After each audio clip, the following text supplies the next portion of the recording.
Audio release అయింది. తన తప్పు తెలుసుకొని అపాలజీ వీడియో కూడా చేసింది. అయినా కూడా అపాలజీ వీడియో నువ్వు అపాలజీ చేసినట్లేదు, సారీ చెప్తున్నట్లేదు, ఏదో డిమాండింగ్‌గా మాట్లాడుతున్నట్టుందని చెప్పి ఎన్ని ట్రోల్స్ అంటే, ఏడుచుతున్న వీడియోకి కూడా మీరు ట్రోల్స్ ఏసి చెప్పారు అలాగా. అపాలజీ చెప్పిన వీడియోకి కూడా మీరు ట్రోల్ ఏసారు. ఇప్పుడు చూడండి తన పరిస్థితి ఎలా ఉందంటే, హాస్పిటలైజ్ అయ్యింది. హాస్పిటల్‌లో బ్రీతింగ్ అందక ఐసీయూలో ఉంది. ఆక్సిజన్ పెట్టారు. అసలు ఇటువంటి ఘోరమైన స్థితి ఎవ్వరికీ రాకూడదు. తను చేసింది తప్పే అండి. నేను కాదనట్లేదు, ముమ్మాటికి తప్పే. కానీ తను చేసిన తప్పుకి రియలైజ్ అయ్యి సారీ అడిగింది కదా! యాక్సెప్ట్ చేయొచ్చు కదా! పెద్ద వీడియో చేసే స్థితిలో లేదు తను ఆ రోజు. అయినా కానీ సారీ అడిగి వీడియో చేసింది. కానీ ఈరోజు ఆ వీడియోకి కూడా ట్రోల్స్ వేస్తున్నారు. మీమ్స్ పేజెస్ వాళ్ళు, ట్రోల్స్ పేజెస్ వాళ్ళు, ఎవరైతే ఇన్‌స్టాగ్రామ్‌లోని, యూట్యూబ్‌లోని థంబ్‌నెయిల్స్ పెట్టి మరి చెప్పలేనండి. మొన్నే మా ఇంట్లో మా డ్యాడీ చనిపోయారు. 3 నెలలు కూడా అవ్వలేదు ఆయన చనిపోయి. ఇంక ఈ బాధ తట్టుకునే ఓపిక, శక్తి కూడా మాకు లేదు. ఇంకో చావు మా ఇంట్లో జరగొద్దని నేను కోరుకుంటున్నాను. ఆ పిల్లకి ఏమవుతుందో అనిపించింది. పచ్చళ్ళ బిజినెస్ వద్దు, యూట్యూబ్ వద్దు, ఏమొద్దు. అది సేఫ్‌గా ఉంటే చాలు. ప్లీజ్ మీకు దయచేసి రిక్వెస్ట్ చేస్తున్నాను.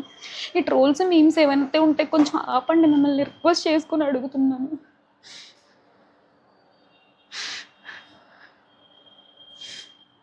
ఇటువంటి సిచ్యువేషన్‌లో కూడా ఒక 4 రోజుల నుంచి కంటిన్యూస్‌గా ట్రోల్స్ ఏస్తున్నారు. పెట్టిన రోజు మీరు రియాక్ట్ అవ్వలేదని అన్నారు. పెట్టిన రోజు నుంచి ఆ పిల్ల టెన్షన్‌లో ఉంది. ఏం జరుగుతుంది, ఏంటి అని కూడా అర్థం చేసుకోలేని స్థితిలో ఉంది. నెక్స్ట్ డే నేనొచ్చి వీడియో పెట్టాను. ఇలా ఇలా జరిగింది. ఆ మెసేజ్ ఎందుకొచ్చిందో నాకు తెలీదు. నేను మా ఇంట్లో లేను అని నేను చెప్పాను. దానికి కూడా ఫుల్ ట్రోల్ ఏసుకున్నారు. మీరు బయట కనిపిస్తే అది చేస్తాము, ఇది చేస్తాము అని చెప్పి ఇన్ని మాటలు అన్నారు. తర్వాత ఆ ట్రోల్స్ అన్నీ చూసి తను తట్టుకోలేక బ్రీతింగ్ ఇష్యూ వచ్చిందని హాస్పిటల్‌కి తీసుకెళ్తే వాళ్ళ బీపీ అదంతా కామ్ చేసి టాబ్లెట్లు ఇచ్చి మళ్ళీ ఇంటికి పంపించారు. ఇంటికి పంపించిన తర్వాత మా చిన్న చెల్లి వీడియో చేసి పెట్టింది. అది కూడా ట్రోల్ ఏసి మాట్లాడారు. ఇదంతా ఎందుకొచ్చింది అని చెప్పేసి. అపాలజీ వీడియో అయితే మేము చేయించాము. అపాలజీ వీడియో 30 సెకండ్స్ పెట్టింది ఒక షార్ట్ లాగా. అది అపాలజీ చేసినట్టే లేదు. మీరు పెద్ద ఫార్మాట్‌లో వీడియో చేయలేదు. అపాలజీ చేస్తే సరిపోతదా అని అంటున్నారు. ఇంకేం చేయమంటారండి పోనీ చెప్పండి. ఇంకా చావు తప్ప ఇంక మాకు ఇంక దిక్కయితే లేదు. తన సిచ్యువేషన్ ఎలా ఉందంటే ఆల్రెడీ మెంటల్‌గా చాలా అనుభవించుతుంది. ఊపిరి అందక ఇప్పుడు ఈరోజు బెడ్ మీద ఆక్సిజన్ తీసుకునే పరిస్థితుల్లో ఉంది. ప్లీజ్ అండి దయచేసి ట్రోల్స్, మీమ్స్ ఏవేవైతే ఉన్నాయో ఇక నుంచి ఆపేస్తారని నేను కోరుకుంటున్నాను. ఈ పికిల్స్ బిజినెస్ వద్దు, యూట్యూబ్ వద్దు, ఏమొద్దు. మనశ్శాంతి ఉంటే చాలండి. ప్రతి ఒక్కరు రోజుకి 2 వీడియోలు చొప్పున చేస్తున్నారు. ఇది అసలు పద్ధతి కాదు.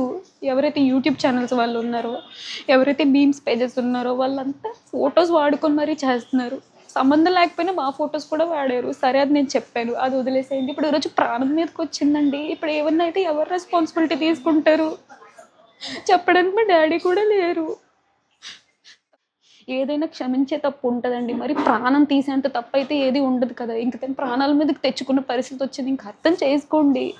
న్యూస్ ఛానల్స్ వాళ్ళు ప్రతి ఒక్కళ్ళు ఇది ట్రెండింగ్ టాపిక్‌లో చేస్తున్నారు. చాలా ట్రెండింగ్ టాపిక్స్ ఉన్నాయి. ఇప్పుడు చాలా సమస్యలతో ఉంది రాష్ట్రం. ఇంక అది వదిలేసి ఇంక ఇదే పట్టుకుంటారేంటండి? తను ఆల్రెడీ అపాలజీ అడిగింది కదా! తను క్షమాపణ అడిగింది కదా! ప్రతి తప్పుకి క్షమాపణ ఉంటది కదా! ఇంక చాలు దయచేసి ఇంక ఈ గొడవ ఇక్కడితో ఆపేయమని కోరుకుంటున్నానండి. మమ్మల్ని, మా ఫ్యామిలీస్‌ని ఇంకా అందులోకి లాగొద్దు. ప్లీజ్ అర్థం చేసుకోమని నేను కోరుకుంటున్నాను. ప్లీజ్ అండి.